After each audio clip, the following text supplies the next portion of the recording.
Oke teman-teman, gua tuh makin yakin Indonesia itu bukan cuma negara religius, tapi negara yang kecanduan tampilan religius. Lihat aja fenomena Habib Bahar Smith. Orang ini udah berkali-kali kontroversi pak. Penganiayaan, ujaran kebencian, dakwah yang kontroversial, drama rumah tangga, jualan air doa, termasuk jualan pernak-pernik yang bekas dia pakai yang katanya bakal masuk surga. Ini sorban anak pakai dakwah selama sekitar 13 tahun. Dan ini mau anak lelang untuk pembangunan pesantren. Anak buka mulai 10 juta. Telepon saya punya guru yakni Al Habib Muhammad Bahar bin Ali bin Sumaid untuk dagang air. Ini penipuan yang sangat amat bodoh sekali.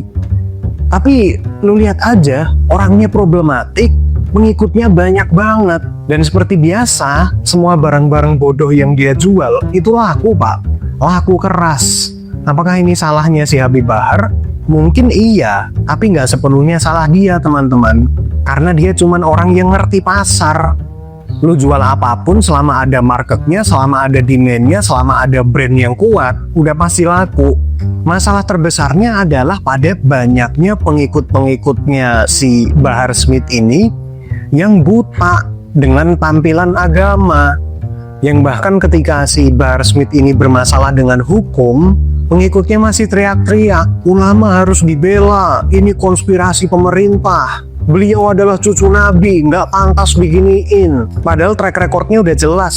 Dan itulah yang bikin gua muak teman-teman. Betapa mudahnya masyarakat kita ini memasukkan seorang manusia dalam kategori suci cuma karena tampilannya religius, tampilannya ke Arab-Araban, gelarnya Habib. Padahal belum pernah dicek itu gelar asli atau enggak. Padahal gelarnya bisa dibeli. Seolah-olah tuh yang berjubah, yang tampilannya ke Arab-Araban itu udah pasti baik. Yang ngomong kasar tapi bawa-bawa ayat udah pasti tegas. Yang galak berarti membela agama. Ini nih kiai-kiai yang jadi anjing-anjingnya pejabat ini. Kamu kera-kera bersorban, kamu ustadz jahanam, kamu kiai bangsat. Saya lebih memilih busuk dalam penjara daripada harus ditangkap. Goblok. Padahal kebanyakan dari mereka itu cuma nyari duit doang. Kenapa masyarakat Indonesia ini mudah sekali tertipu dengan tampilan religius? Ada beberapa analisis psikologi tentang ini, dan kalau kalian salah satu dari apa yang gue sebutin, ya silahkan kalian tersinggung, introspeksi, atau kata-kata yang gue di komen terserah lah. Yang pertama ada halo effect. Orang tua kita dari dulu ngajarin kalau orang-orang yang pakai baju religi, pakai baju yang bernuansa agama, itu udah pasti suci. Yang jenggotan udah pasti istiqomah. Yang ngomong ayat udah pasti lebih dekat ke Tuhan. Dan semua hal itu juga diperkuat dengan tontonan kita di media, yang akhirnya bikin masyarakat ketika melihat tampilan agama jadi percaya duluan, akhirnya mikirnya belakangan. Dan ini yang bikin simbol-simbol itu jadi lebih penting daripada moral. Yang kedua ada illusion of piety atau ilusi kesalehan, yang mana saking religiusnya masyarakat kita ini akhirnya hidup dalam budaya gengsi spiritual. Semua orang pengen terlihat suci karena suci atau religiusitas itu adalah bagian dari status sosial. Makanya ketika ada tokoh-tokoh agama yang tampil meyakinkan, orang-orang jadi numpang kesalehan lewat dia karena dianggap orang ini lebih dekat ke Tuhan. Jadi bisa dibilang masyarakat kita ini bukan cinta ulama teman-teman, mereka cuma butuh identitas. Dan yang ketiga, ketakutan sosial untuk mengkritik agama. Dimana seperti yang kita tahu di Indonesia itu ketika lu mengkritik orang-orang yang jualan agama, bukan cuma fansnya doang yang marah, tapi mungkin keluarga lu juga bisa marah, tetangga lu juga bisa marah, netizen juga bisa marah. Banyak orang yang bisa langsung kumpul untuk ngecap lu anti agama. Akhirnya apa? Orang-orang yang berpikir logis jadi milih diem. Dan ini bikin orang-orang yang salah ini, yang menipu ini, jadi makin menjadi-jadi. Yang keempat, ada hope of marketing atau menjual harapan murah. Air doa, parfum berkah, sabun sunnah, garam rukyah, peci bekas, tasbih bekas, terus sorban bekas, roti bekas. Itu semua bukan produk agama, teman-teman. Itu bisnis harapan. Dan masyarakat miskin yang merasa tidak punya harapan lagi untuk menjalani realita, gampang banget ketipu sama jualan-jualan omong kosong ini. Mereka pikir ketika mereka memakai barang-barang ini, hidup mereka akan berubah. Padahal secara psikologi, itu cuman mekanisme pelarian dari realita yang berat. Dimana mereka ini merasa nggak punya kontrol atas hidup mereka, sehingga mereka nyari benda-benda yang terlihat suci, biar mereka merasa aman, merasa punya kontrol, merasa punya harapan. Dan yang terakhir teman-teman, ini perilaku yang seringkali kita jumpai di masyarakat yang tidak punya kemampuan untuk berpikir, atau kasarnya SDM rendah lah, yaitu ketergantungan emosional pada figur otoritatif, yang mana dalam situasi yang kacau atau hidup yang carut-marut, masyarakat ini butuh tokoh yang kuat, yang ngomongnya lantang, yang kelihatannya berani, yang bisa tampil tegas meskipun isinya kosong. Itulah kenapa meskipun si Bahar ini problematik, tapi dia masih laku keras. Karena dia jual dominasi dan harapan, bukan pemikiran.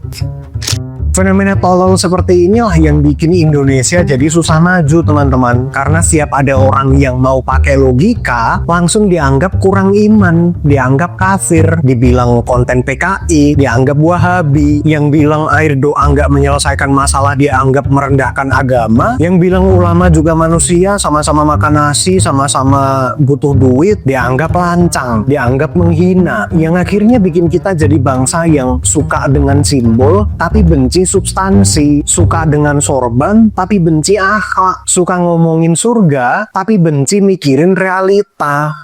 Gini loh teman-teman, rajin ibadah itu bagus. Gua nggak pernah bilang kalau rajin ibadah itu salah. Gua pun juga sedang mengusahakan diri untuk ibadah lebih rajin. Tapi lo harus ingat teman-teman, rajin ibadah itu ya urusan lu sama Tuhan. Sementara berbuat baik ke sesama manusia itu urusan sosial. Dan dua hal ini, rajin ibadah dan urusan sosial ini nggak sama. Jangan pernah dicampur.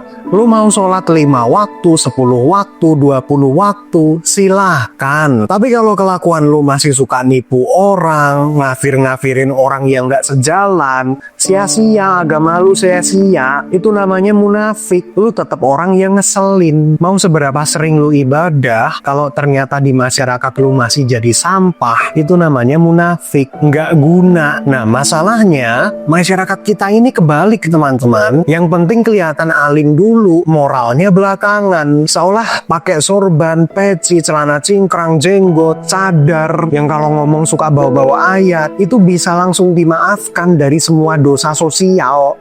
Dan pemahaman-pemahaman seperti itulah yang melahirkan orang-orang tolol yang mengkapitalisasi agama. Dan kalau kita nggak pelan-pelan untuk belajar memisahkan antara agama sebagai ajaran dan agama sebagai komoditas, maka sampai kapanpun kita akan terus punya figur-figur bermasalah yang dipuja layaknya malaikat. Dan kita juga bakal terus-terusan lihat air doa dijual kayak produk MLM. Kita bakal terus-terusan lihat orang-orang memaafkan penipuan dan kekerasan cuman karena pelakunya bersorban, dan bakal terus-terusan lihat orang yang ngomong pakai logika malah dicap sebagai musuh agama. Kayak zaman Eropa di masa kegelapan, yang mana ilmuwan-ilmuwan itu diburu, diculik, dibuang ke jalan, dan tanda-tanda itulah yang sekarang ini sedang terjadi. Dan ketika mimpi buruk itu benar-benar terjadi, maka yang suci bukan lagi agamanya, tapi yang suci adalah kebodohannya. Ya oke, mungkin segitu aja dari gue teman-teman. Kalau kalian merasa ego kalian tersenggol dengan narasi ini, silahkan hujat gue di komen seperti biasa. Dan yang paling penting teman-teman, jangan lupa subscribe biar gue makin kaya tanpa harus jualan agama. Dan kalau kalian berani ya, coba share video ini di grup WhatsApp keluarga besar kalian.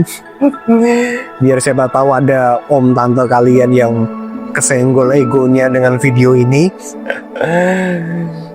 Ya pokoknya itu aja dari gua teman-teman, semoga bermanfaat dan sampai ketemu di video selanjutnya. See ya.